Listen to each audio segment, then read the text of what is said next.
Hello friends, எல்லாரும் எப்படி இருக்கீங்க? நான் சூப்பரா இருக்கேன். நீங்களும் சூப்பரா இருக்கீங்க அப்படின்னு நம்புறேன். இந்த வீடியோல ஒரு இன்ட்ரஸ்டிங்கான டாபிக்கோட வந்திருக்கேன். அது என்ன அப்படின்னா, நம்ம இந்தியன் மார்க்கெட்டோடைய கேபிட்டலைசேஷன் பத்தி தான். உலகத்திலேயே one of the famous stock market அப்படின்னா, கண்டிப்பா அது நம்ம இந்தியன் ஸ்டாக் மார்க்கெட்ட சொல்லலாம். ஏன்னா, கோடிக்கணக்கான பணம் எஸ்பெஷலி ஃபாரின் இன்வெஸ்டர்ஸ் கிட்ட இருந்து கோடிக்கணக்கான பணம் நம்ம இந்தியன் ஸ்டாக் மார்க்கெட்டுக்குள்ள வந்துட்டு இருந்தது. ஒரு சில வருடங்களுக்கு முன்னாடி வரைக்கும் இந்தியா தான் உலகத்துடைய one of the favourite stock எக்ஸ்சேஞ்சாகவும் ஸ்டாக் மார்க்கெட்டாகவும் இருந்தது. ஆனால் ஆல் ஆஃப் த சடன் அந்த பிக்சர் அப்படியே மாறிடுச்சு. இதற்கு என்ன காரணம் அப்படின்றத பற்றி தான் நம்ம இந்த வீடியோவில் பார்க்க போகிறோம். உலகத்தில் இருக்கிற ஸ்டாக் மார்க்கெட்லேயே மிகப்பெரிய ஸ்டாக் மார்க்கெட்டை பேஸ்ட் ஆன் மார்க்கெட் கேபிட்டலைசேஷன் அப்படின்னு ஒரு லிஸ்ட் எடுத்தோம் அப்படின்னா, அந்த பட்டியலில் யுனைடெட் ஸ்டேட்ஸ் ஆஃப் அமெரிக்கா முதல் இடத்துல இருக்காங்க. இந்த பட்டியலில் 2வது இடத்துல சைனாவும், 3வது இடத்துல ஜப்பானும் இருந்தாங்க. இதனைத் தொடர்ந்து ஹாங்காங் அப்படின்ற ஒரு நாடு 4வது இடத்துல இருந்தது. அதுக்கு அடுத்த இடத்துல இருந்தது வேறு யாரும் கிடையாது, நம்ம இந்தியா தான். உலகத்துடைய மார்க்கெட் கேபிட்டலைசேஷனின் அடிப்படையில் உலகத்துடைய மிகப்பெரிய மார்க்கெட் அப்படின்ற லிஸ்ட்டில் நம்ம 5வது இடத்தை பிடிச்சிருந்தோம். ஆனால் ஆல் ஆஃப் த சடன் நம்ம 5வது இடத்துல இருந்து மார்க்கெட் கேபிட்டலைசேஷன் அடிப்படையில் நம்ம இன்னைக்கு 7வது இடத்துல நிற்கிறோம். எந்த நாடு நம்மளை இந்த 7வது இடத்துக்கு தள்ளிச்சு அப்படின்னா, ரொம்ப சிறிய நாடு சொன்னாலே கொஞ்சம் ஷாக்கிங்காக தான் இருக்கும். தைவானும் சவுத் கொரியாவும் தான் கொஞ்சம் மேலே ஏறி 5வது மற்றும் 6வது இடங்களை பிடிச்சிருக்கு. இதன் காரணமாக நம்ம இந்தியன் மார்க்கெட்டுடைய வேல்யூவேஷன் அடிப்படையில் நம்ம இன்னைக்கு 7வது இடத்துக்கு வந்துட்டோம். இப்படி நம்ம 7வது இடத்திற்கு வந்ததற்கு மிக முக்கியமான காரணங்களில் ஒன்று ஃபாரின் இன்வெஸ்டர்ஸோடைய செல்லிங் தான். இந்த வருடம் மட்டும் கிட்டத்தட்ட 26.4 பில்லியன் டாலர்ஸ்க்கு அவங்க ஸ்டாக்ஸை விற்றுருக்காங்க. அதாவது இந்தியன் ஸ்டாக்ஸை விற்றுட்டு நம்ம நாட்டிலேருந்து அவங்க பணத்தை வெளியில் எடுத்துகிட்டு போயிட்டாங்க. இந்த செல்லிங் ஆனது 2025 இருந்தது. 2026 கொஞ்சம் குறைஞ்சிரும் அப்படின்னு எதிர்பார்க்கப்பட்ட நிலையில் செல்லிங் என்னமோ குறையில. அவங்க போடுற செல்லிங்கோடைய டோட்டல் வேல்யூ ஆனது பார்த்திங்கன்னா தொடர்ந்து அதிகரிச்சுட்டு வந்த நிலையில் ஒரு சில வாரங்களில் அவங்க போட்ட மிக அதிகப்படியான செல்லிங்கின் காரணமாக நம்ம 5வது இடத்துலேருந்து 7வது இடத்துக்கு வந்துட்டோம். இந்த இடத்துல ஒரு மிக முக்கியமான கேள்வி ஒன்று நம்மளுக்குள்ளே வருது. அது என்ன அப்படின்னா, நம்ம மார்க்கெட்டுடைய வேல்யூவேஷன் கீழே விழுந்துட்டதன் காரணமாக சவுத் கொரியாவும் தைவானும் மேலே போயிட்டாங்களா, இல்லை சவுத் கொரியாலையும் தைவான்லேயும் மிகப்பெரிய ஏதாவது ஒரு வளர்ச்சி நடந்து அந்த மார்க்கெட்டுடைய வேல்யூவேஷன் ஏறினதன் காரணமாக நம்ம கீழே வந்துட்டோமா அப்படின்ற ஒரு கேள்வியை முன் வச்சா நம்மளுக்கு இன்ட்ரெஸ்டிங்கான டேட்டா கிடைக்கிது. ஒரு பக்கம் நம்ம மார்க்கெட்டுடைய வேல்யூவேஷன் குறைஞ்சிக்கிட்டே வர்றதன் காரணமாகவும், இன்னொரு பக்கம் சவுத் கொரியாவும் தைவானும் சிப் மேக்கர்ஸாக இருக்கிற ஒரு காரணத்தினால அவங்களுடைய வேல்யூவேஷன் ரொம்ப வேகமாக ஏறிட்டு இருக்கு. அதுவும் குறிப்பாக இன்றைக்கி எல்லாமே ஏஐ, எங்கே பார்த்தாலும் ஏஐ அப்படின்னு சொல்லிட்டு இருக்கிற ஒரு நிலையில் இந்த சிப்ஸ்க்கான டிமாண்ட் அப்படின்றது நாளுக்கு நாள் விண்ண தொட்டுட்ருக்கு. இதனால் சவுத் கொரியா மற்றும் தைவானில் இருக்கிற சிப் மேக்கர்ஸ் கொள்ள லாபம் பார்த்துட்டு இருக்காங்க. இந்த கம்பெனிஸோடைய ஸ்டாக்கு மிகப்பெரிய வளர்ச்சியை ரீசெண்ட் இயர்ஸில் பார்த்து வரதுனால, அதுவும் குறிப்பாக ஒரு சில மாதங்களில் பார்த்து வர ஒரு காரணத்தினால இந்த ஸ்டாக் மார்க்கெட்டு, இந்த 2 ஸ்டாக் கண்ட்ரீஸோடைய ஸ்டாக் மார்க்கெட்டுடைய மார்க்கெட் கேபிட்டலைசேஷன் ரொம்ப வேகமாக ஏறிட்டு இருக்கு. சொல்லப்போனால் ஒரு பக்கம் நம்ம விழுந்துட்டு இருக்கோம், இன்னொரு பக்கம் அவங்க ரொம்ப வேகமாக ஏறிட்டு இருக்காங்க. இதனால தான் இந்த பொசிஷனிங்கில் இந்த சேஞ்ச் ஆனது நடந்திருக்கு. ஒரு சில வருடங்களுக்கு முன்னாடி கூட இந்தியா தான் உலகத்திலேயே ஃபாஸ்டஸ்ட் க்ரோயிங் எக்கனாமி அப்படி இப்படின்னு சொல்லி மிகப்பெரிய அளவில் ஃபாரின் ஃபண்ட்ஸ் ஆனது நம்ம நாட்டுக்குள்ளே வந்துட்டு இருந்தது. ஆனால் என்ன ஆச்சு அப்படின்னு தெரியல. ஆல் ஆஃப் த சடன் ஐயோ இந்தியாவா வேணாம் அப்படின்னு சொல்லி நம்ம நாட்டை விட்டு எல்லாரும் அவங்க பணத்தை எடுத்துகிட்டு ஓடிட்டு இருக்காங்க. இதற்கு அவங்க சொல்கிற மிக முக்கியமான காரணம் என்ன தெரியுமா?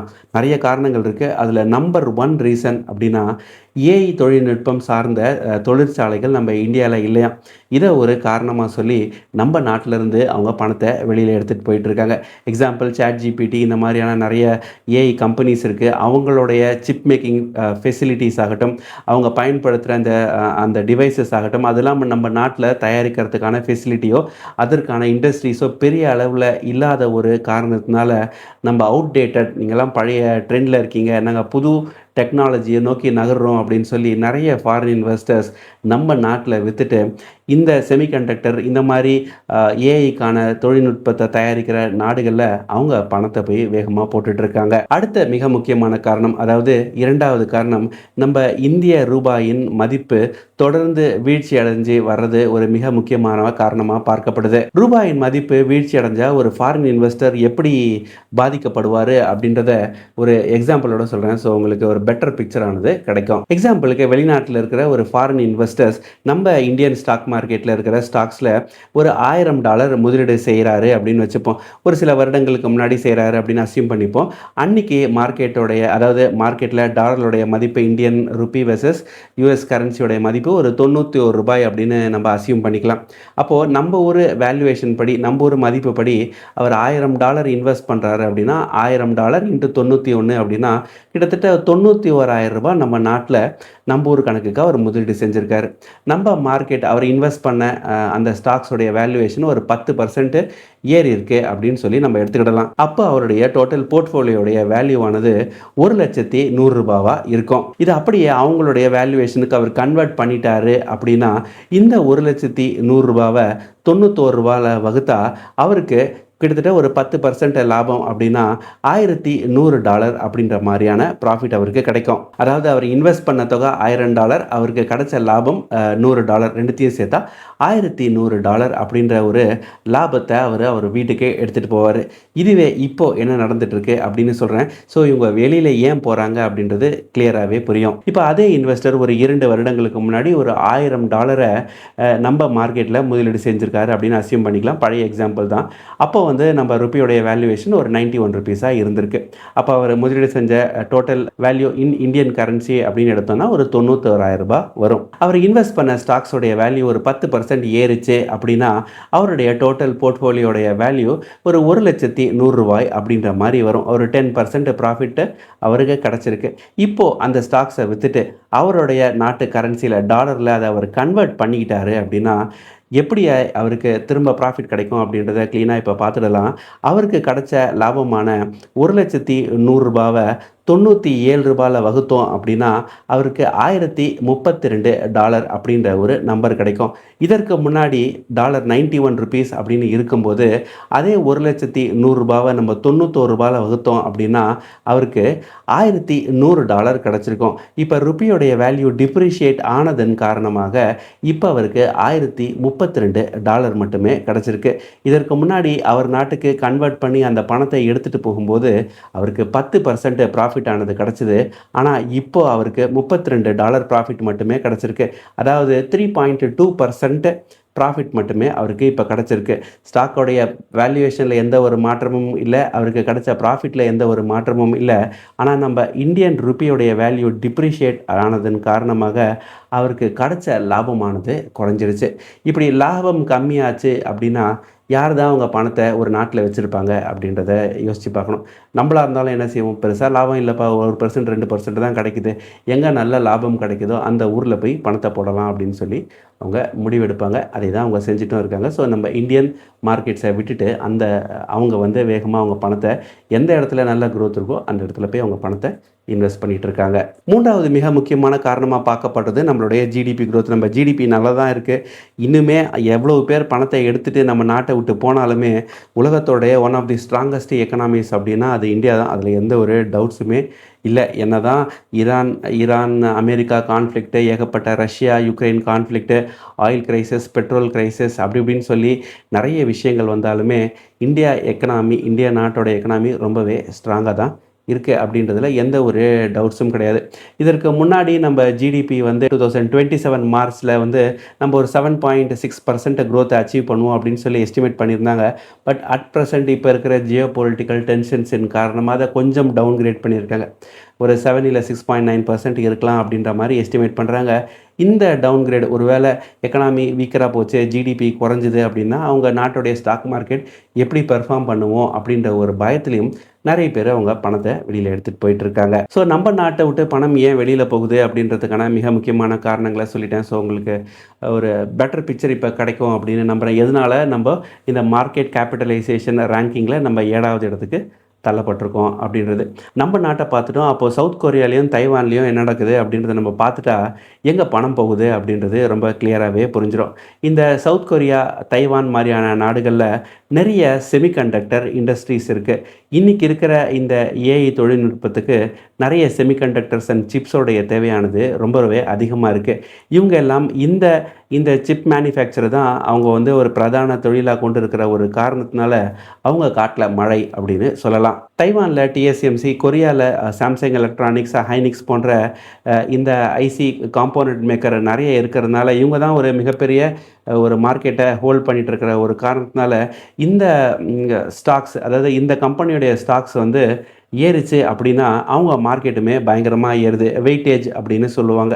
அதாவது நம்ம ஊரில் பார்த்தீங்கன்னா ரிலையன்ஸ், ஹெச்டிஎஃப்சி மாதிரியான கம்பெனிஸ் உடைய ஸ்டாக்ஸ்க்கு வந்து நிஃப்டி 50ல் பெரிய வெயிட்டேஜ் இருக்குது.